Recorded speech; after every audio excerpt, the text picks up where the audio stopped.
Existe um motivo para muita gente dizer que o Zuko tem um dos melhores arcos de redenção da história da televisão. E não é só porque ele começa como um vilão e termina como herói. Na verdade, a redenção dele funciona por um motivo muito mais interessante. A jornada do Zuko não é rápida e muito menos perfeita. Ele erra várias vezes, ele toma decisões ruins e ele machuca pessoas que estavam tentando ajudar ele. Em alguns momentos parece que ele finalmente vai mudar, mas acaba voltando atrás. E é justamente isso que faz a história dele parecer tão legal. Porque a redenção do Zuko não é sobre um vilão virar bonzinho, é sobre alguém que passou a vida inteira perdido tentando descobrir quem realmente é.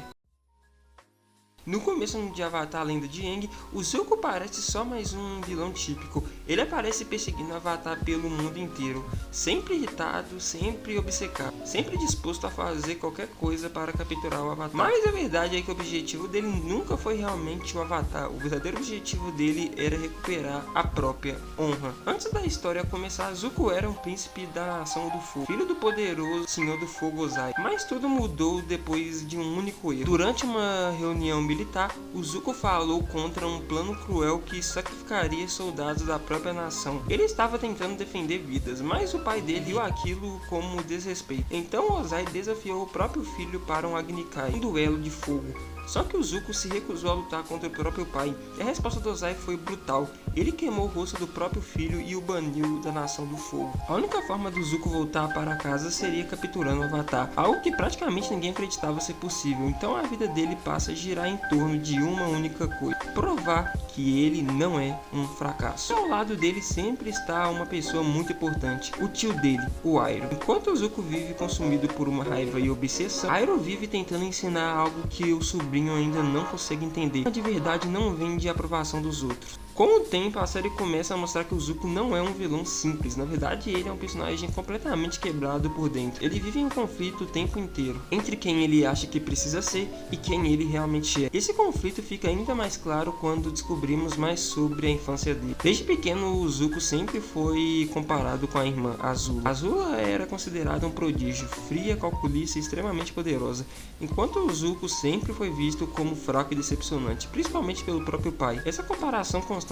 destruiu completamente a confiança dele. Então ele cresceu acreditando em uma coisa muito perigosa, que ele precisava provar o valor dele o tempo inteiro. Por isso ele vive com tanta raiva, mas no fundo essa raiva é só uma máscara. Ele esconde algo muito mais profundo: vergonha. Vergonha de quem ele realmente acha que é. Na segunda temporada acontece algo muito interessante. Pela primeira vez o Zuko começa a ter uma chance real de mudar. Depois de perder tudo novamente, ele e o Iroh acabam vivendo como refugiados no Reino da Terra, em Ba Sing Se, longe da guerra, longe da Nação do Fogo, longe das expectativas do pai. E pela primeira vez, Zuko começa a experimentar algo que ele nunca teve: uma vida normal. Ele trabalha, ele faz amigos, ele começa a descobrir que talvez existe um caminho diferente.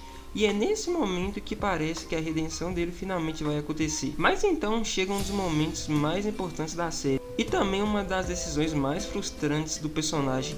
Quando a oportunidade aparece, Zuko escolhe o caminho errado, influenciado por Azula. Ele trai o tio Iroh e decide ajudar a Nação do Fogo. E é uma decisão dolorosa. Parece que todo o crescimento dele foi perdido, mas essa escolha é genial para a história, porque pela primeira vez o Zuko finalmente consegue tudo que ele sempre quis. Ele volta para casa, ele recupera o respeito do pai, ele recupera a honra, mas acontece algo inesperado. Ele percebe que nada disso faz ele se sentir melhor. Na verdade, ele se sente pior do que nunca. E esse momento leva o Zuko para a maior crise da vida dele, que agora ele finalmente entende algo. Ele passou a vida inteira tentando agradar o pai, tentando ser alguém que ele nunca foi. E mesmo quando ele consegue, isso não resolve o vazio que ele sente. Então, pela primeira vez na vida, Zuko começa a questionar tudo. Quem ele realmente quer ser? O filho obediente do tirano mais poderoso do mundo, ou alguém que faz o que é certo? E aí, nesse momento que acontece a verdadeira virada do personagem, Zuko confronta o próprio pai. E pela primeira vez ele não está tentando provar nada, ele simplesmente diz a verdade. Ele diz que a guerra da Nação do Fogo está errada e que o Avatar precisa vencer. Então ele toma a decisão mais difícil da vida dele, ele abandona tudo: o título, a família, o lugar na nação, e vai atrás do Avatar.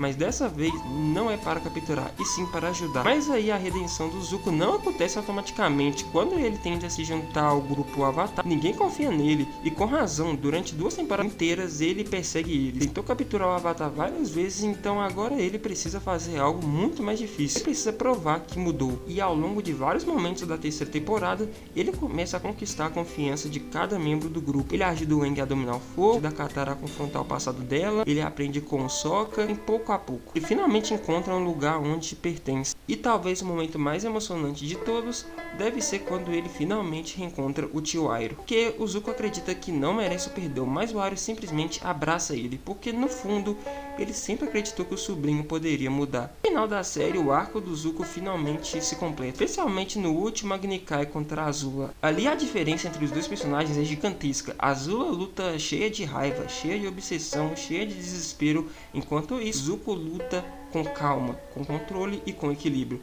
Porque agora ele não está lutando por aprovação, ele está tentando se provar. Ele não está tentando provar nada, ele está lutando para proteger as pessoas. E é por isso que a redenção do Zuko funciona tão bem, porque ela não é sobre um vilão que vira perfeito, ela é sobre alguém aprendendo com os próprios erros. Zuko cai, falha, toma decisões terríveis, mas cada erro faz parte da jornada dele. E no final ele finalmente descobre quem quer ser, não o príncipe banido, não o filho do Ozai, mas alguém que escolheu ser melhor do que aquilo que ensinaram para ele.